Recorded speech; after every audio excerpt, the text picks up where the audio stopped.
Hi everyone, this week we're working on lab 14, extracting DNA, and we're going to actually extract DNA. I've got a soggy strawberry here, but out of strawberries, any living organism has some kind of genetic code, some nucleic acids in it to be able to reproduce itself. So we're going to be using strawberries, which have 8 copies of their DNA, so there's a lot to pull out there.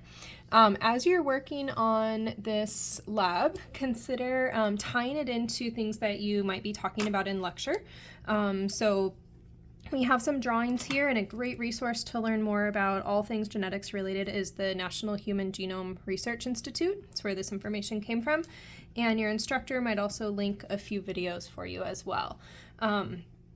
So here we see some base pairs pairing up. Remember that these are called base pairs because there are bases. Specifically, if I look at some nitrogens and NHs, and those base pairs are held together with hydrogen bonds. And so we've learned about those a little bit so far. Also, just to connect this to the cell, so if we look at a cell here, I'm going to use yellow to color in my DNA here. DNA is wrapped up around some proteins to make chromosomes. All right, so zooming in here, and if I zoom in even further, this is what my DNA is going to look like, and that's deoxyribonucleic acid, right? And that's the DNA. So the challenge for us is we want to extract. We want to pull out that DNA. So cells are protecting it really well. That DNA is protected inside of the nuclear membrane and then also the cell membrane. And those look something like this, okay? They're built out of phospholipids, and those phospholipids have charges, positives and negatives in their heads, and then they have these nonpolar tails as well. So we need to bust apart these membranes. So the first way that we're going to do that with our strawberries is smash them. So just smashing things starts to break them apart. And then we're going to use some chemistry tricks to help with that extraction. And so we're going to do 2 things. We're going to use detergent or soap. Let me slide this up a little bit. So we're going to use soap. And soap molecules, I'm going to switch to a different color here. Soap molecules have polar heads and nonpolar tails. So when we add soap, soap molecules find their way in between these heads and tails and start to just disrupt this nice arrangement of the phospholipid bilayer. So we're going to add those soap molecules. And then another thing we're going to do is add sodium chloride. And that's going to help destabilize this nice orderly arrangement and then restabilize it as these unwound strands. So anywhere there are positives and negatives, the sodium positives can be attracted to those negatives, and the chloride negatives can be attracted to the positives. And so those, again, are going to give these bilayer membranes something else to be attracted to and help break apart those membranes, and also just help break apart some of this coiling up around the proteins. So using smashing and detergent and sodium chloride will help us break this apart. And what you're going to see is something like this. So in our beaker, test tube, whatever, we're going to do that smashing and adding soap and salt, and that's going to give us some little bitty strands of unraveled, freed DNA. And so that is going to be in water. So the DNA is able to dissolve in the water. And then we're going to put some cold alcohol on top of that. And any DNA that happens to be there touching that cold alcohol will solidify.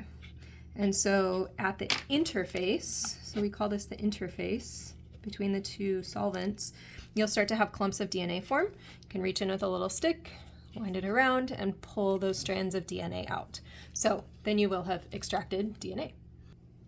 So moving on to the next page then, we're going to make sure we can extract DNA. It'll be little white strands coming out of our pink strawberry. And then you're also going to think about not only that, but like a good scientist, what challenges came up and how could we resolve them? So you're going to do this experiment more than once and try and play around with the challenges and improving them a bit. Your instructor will show you where to get things and what to use specifically when you're in lab. And just to help you out here, here are a couple of structures. 2 of the alcohols, so remember the alcohol is what's going on the top here. It's a little less polar than water, and so that's going to cause the DNA to not be soluble. So you can see because of the carbons in these molecules, they're going to be less polar than water. And so those are a couple of the alcohols you'll have to use. Safety and waste. Just follow whatever instructions your teacher gives you for the chemicals today. And of course, don't taste or eat any foods during the experiment. We've got some nice references here at the bottom. So moving on to our parts of the experiment. So make sure you read through this from start to finish before you begin. You're going to work with your strawberry, and your strawberries will probably be frozen as you're working with them in lab, so they'll be nice and mushy like that one I had. You'll be putting it into a Ziploc bag. You'll be adding extraction fluid, and that extraction fluid is going to have those, I've switched colors now, but the soap and also the salt in it, so that's where those will be added in. And then you're just going to keep working down. Here's where we add that cold alcohol that will be added in. When you pour that down, you want to pour it down the side of the beaker, not trying to mix it up with the solution underneath it, because you want it to just kind of sit on top so that we have a layer of alcohol on top of the layer of water. So make sure you're following the tips as you go through here. And then part B is where you get to have a little fun. Think like a scientist. You're going to design 2 more experiments and change just one variable. Okay, so some ideas you might try with a different kind of fruit. You might try with a different amount or quantity of fruit, different type of alcohol. Maybe you decide to use ethanol, different temperature. Does it really matter if it's cold? How much extraction fluid you use, how long it takes. So you're gonna design 2 experiments. Maybe you try 1 strawberry, 2 strawberries, and 3 strawberries, and you're gonna see if that makes a difference, for example. So you already did 1, and now you're gonna do 2 more. But you've got all kinds of different things you can play around with. So that will be your fun of working through challenges and figuring out what works well. Here is where your data is gonna go, and I've filled out some sample data for what this might look like. So you will have your own extraction, and make sure that you're noting all the different things from your own experiment. Then you'll do 2 more, and then you will give some suggestions for a future student, and also talk about what kind of pattern did you see. So what did you learn from all of this? So I hope you have fun pulling DNA out of strawberries, and yeah, have a good time.